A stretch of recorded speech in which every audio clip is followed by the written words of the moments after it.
د نارینه‌و لپاره لاسونه او پښې سره کول، که هغه په ودو کې وي، که د ده واده وي، که د اختر دپاره وي، که د هره خوشحالي دپاره وي، خو نارینه به لاسونه نه سره کوي. د نارینه‌و لپاره لاسونه او پښې سره کول جایز نه دي، ځکه دا د ښځو سره مشابهت لري، ځکه دا لاس او پښې سره کول د ښځو دپاره سنت دي. نفل مفتی صفحه نمبر 492 یکره للرجال لانه تشبه بهن وسنة للنساء، وی مکروه ده د نارینه‌و لپاره ځکه دا مشابهت د ښځو سره لري او د ښځو دپاره بیا سنت ده. ښځه باید سپین لاسونه سپینې پښې ونه ګرځېږي.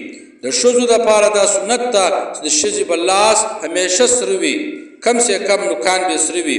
فتاوی رشیدیه صفحه نمبر 909. له دې څه معلومه شوه چې